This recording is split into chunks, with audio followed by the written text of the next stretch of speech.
Hey everyone, my name is Breadcrumb. Let's do another Minecraft Server Devlog today, shall we?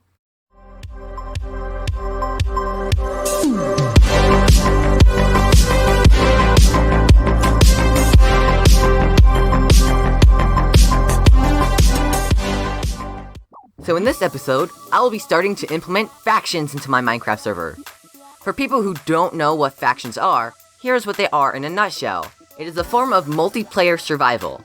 In factions, you can create something similar to a government. Your faction, or government, can claim land, earn money, gain power, create allies, enemies, and so forth. So, now that we all know what factions are, let's get into how I'm going to implement it. I'll be using the Denizen scripting language and plugin to program it, just like I've been using for the past 4 episodes. My faction implementation is going to be like the one I described in the summary. It's going to have land claims, powers, rivalries, etc. I created an inventory graphical user interface, or simply GUI, that will give the player a bunch of faction actions, as I like to call it. The faction actions is a one-place-do-all sort of thing. You can do whatever you want with your faction through the faction action inventory. Through the inventory, you can change the settings, claims, members, and even delete your faction altogether. So it's a pretty nifty thing to have, if you ask me.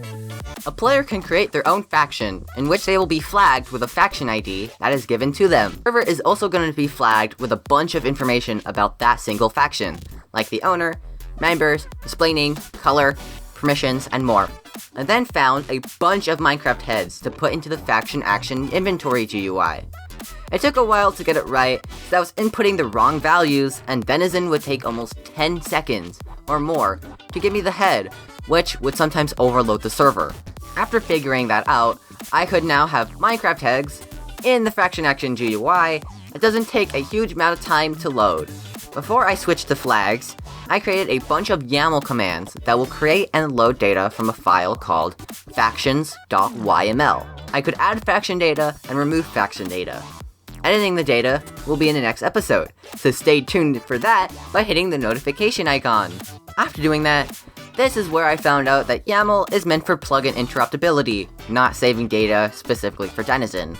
And then that's where I scrapped the entire YAML system and switched to flags. After re-implementing all of that into flags, I could just use the define map command in Denizen to assign the faction data to the player all at once and in a very readable way in the code. Then, for even more readability, I wrote a bunch of procedures that will get basic faction data with the faction's ID as an input. So all I have to do is call the procedure, pass in the ID, and boom, faction data!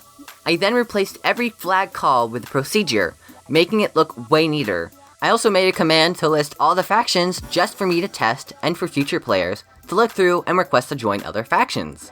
And to top it all off, I did a bit of fault cleaning and sorted everything into multiple files and folders, instead of having everything in one freaking file. What was I thinking? Wow, that was a lot of stuff. I did forget to record 1 or 2 times, but that was pretty much all I did. I really hope you enjoyed this video. Please make sure to like, subscribe, click the notification icon, and share the video as it really helps out my channel.